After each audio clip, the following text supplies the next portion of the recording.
الحضارة العربية.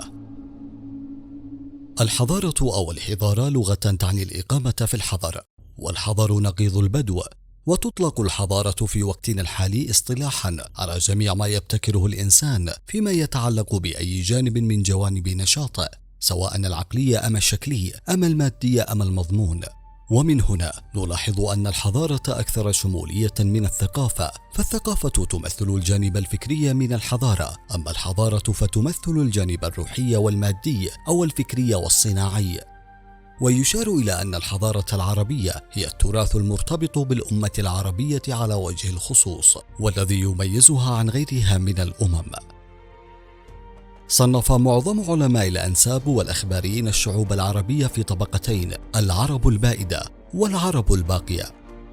العرب البائدة وهي تمثل القبائل العربية التي اندثرت ولم يبقى لها أثرا، وأشهرها عاد وثمود والعمالقة وحضرموت. وقد وجدت منقوشة الملك البابلي حمورابي على الحجر، حيث يرجع تاريخها إلى القرن الثالث والعشرين قبل الميلاد، وتضمنت هذه المنقوشة الأحوال الشخصية والقوانين التجارية والمدنية والجنائية. كما عثر الباحثون على أنقاض مدارس تحتوي على مراصد فلكية ونصوص تاريخية وصكوك وعقود ومسائل رياضية وجداول ضرب شبيهة بالمعروفة اليوم.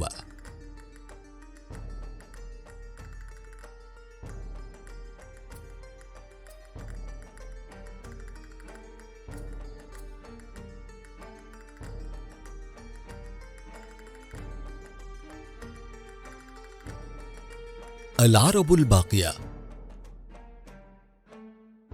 وهي تمثل القحطانية أو دول الجنوب، وينتسب إليها عرب اليمن. وقد نشأ في اليمن العديد من الدول، منها الدولة المعينية والدولة السبئية والدولة الحميرية. وقد أسس المعينيون حضارة اليمن، وكان منهم الأمراء والمشائخ. أما السبئيون فكانوا أكثر الناس ثروة، وتميزوا بتجارة المر والبخور واللبان.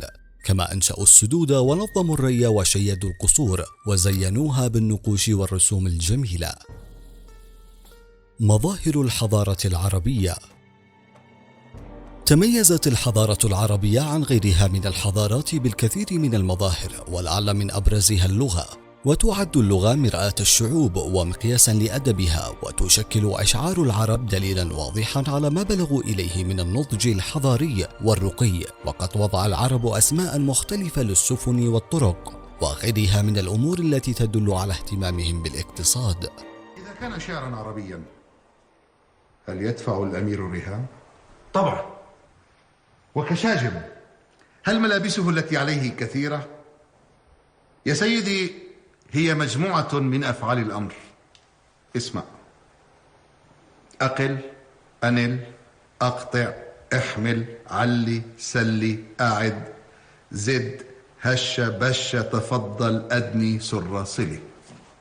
وبعد قراءته بهذه الطريقة، هل ما يزال التحدي مستمرا؟ علما أنني قرأته حتى الآن 3 مرات، ولكن قولوا لي، هل بينكم من حفظه؟ والله لقد فاز أبو الطيب. ثانيا، العلم والعمل. شجع العرب قديما النابغين منهم وأبدوا اهتمامهم بأعمالهم، كما كان للنساء الحرية التامة في التصرف بأموالهن والاتجار بها. وقد تميزن في الأدب والشعر والصناعة، كما شاركنا الرجال ساحات المعركة، ونقلنا الماء والطعام للمقاتلين، وعالجنا الجرحى والمصابين، ومنهن الخنساء التي نافست الرجال في الشعر وتفوقت عليهم. ضربا بكل بندار! نحن بنات طارق نمشي على النمارق، والدر في المخانق والمسك في المناطق. إن تقبلوا نعانق ونفرش النمارق. ثالثا، الرحلات البحرية. كان العرب ينظمون رحلاتهم البحرية من شبه الجزيرة العربية إلى الهند وشرق آسيا وصولا إلى الصين. وعندما انتشر الإسلام رغب المسلمون في المشاركة بنشر الدعوة الإسلامية، الأمر الذي عزز نشاط الرحلات البحرية إلى أفريقيا والهند وشرق آسيا وغيرها. ومن أشهر البحارة سليمان التاجر وأحمد بن ماجد والمسعودي وابن بطوطة. أما عن أقدم حضارة في العالم فتعد حضارة ما بين النهرين هي أقدم حضارة، وقد كان قيام حضارة ما بين النهرين بلاد الرافدين قد ظهر على مراحل متعاقبة، وقد سميت هذه المراحل بحسب المدينة التي ظهرت فيها. أولا حسونة، ومن ثم سمراء، وبعدها حلف تليها عبيد، والوركاء، وآخرها جمدة نصر. وقد نشأت على أرض بلاد الرافدين مجموعة من المماليك العظيمة، وهذه الممالك هي حضارة السومريين والحضارة الأكادية والبابلية والأشورية.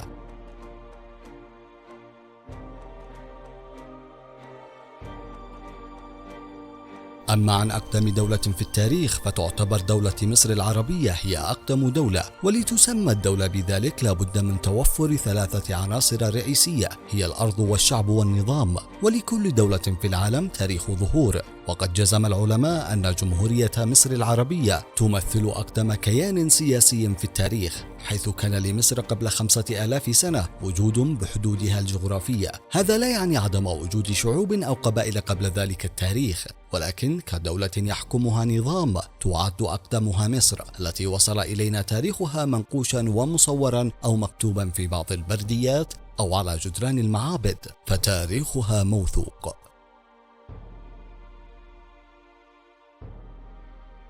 ولقد سميت مصر بعدة أسماء عبر التاريخ، وقد ذكر المؤرخون أنه على مدى أكثر من 5000 سنة وجدت مصر بحدودها الجغرافية المعروفة حاليا، فقد ورد اسمها في النصوص القديمة الأشورية والعبرية، وقد كان اسم مصر كيم، ويعني الأرض السوداء أي الأرض الخصبة. وعندما دخلت الحضارة الإغريقية إليها أطلقوا عليها إيجيبتوس، وهو الاسم الذي اشتق منه إيجيبت، وهو الاسم الحالي للجمهورية المصرية باللغة الإنجليزية.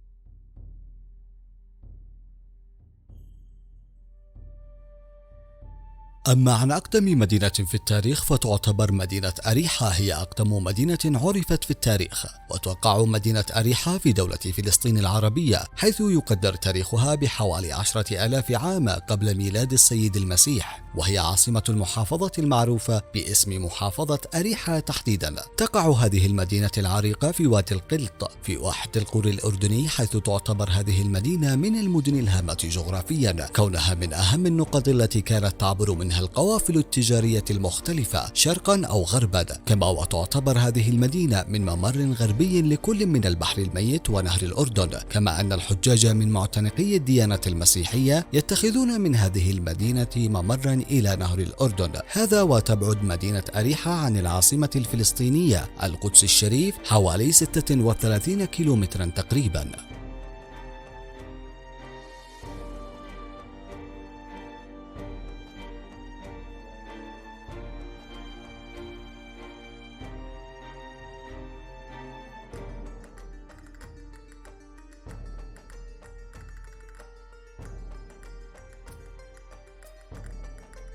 أما عن أقدم عاصمة في التاريخ فتعد عاصمة سوريا العربية دمشق هي أقدم عاصمة في التاريخ، وهي أقدم عاصمة مهولة في العالم، وتعود نشأة مدينة دمشق إلى 9000 سنة قبل المسيح. ومسمى مدينة دمشق أنها ذات أصول كلدانية قديمة تعني الأرض الزاهرة أو الأرض المسقية.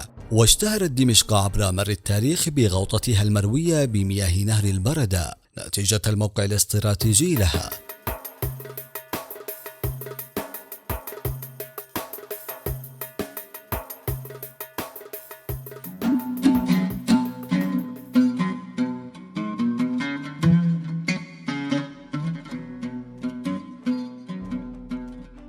ختاما، الكثير من الدول العربية لم تظهر كحكومات مستقلة حتى منتصف القرن العشرين أو نهايته، ولذلك فإن عضويتها في جامعة الدول العربية تأخرت. تأسست الجامعة في سنة 1945 بعد اجتماع بمدينة القاهرة، وفي حين تأسيسها لم تكن بعضويتها سوى 7 دول هي مصر والأردن ولبنان وسوريا والعراق والسعودية واليمن. وخلال السنوات التالية التحقت المزيد من الدول بالجامعة، وكانت آخرها جزر القمر التي لم تنل عضويتها حتى سنة 1993. وقبل ذلك كانت آخر الدول المنضمة هي جيبوتي وفلسطين في نهاية السبعينيات. تتوزع الدول العربية 22 حاليا بين قارتي آسيا وأفريقيا على النحو الآتي: دول قارة آسيا وهي 12 دولة: فلسطين والأردن ولبنان وسوريا والعراق والكويت وقطر والإمارات والبحرين وعمان واليمن والسعودية. دول قارة أفريقيا وهي 10 دول: مصر وليبيا والسودان والجزائر وتونس والمغرب وموريتانيا وجيبوتي والصومال وجزر القمر.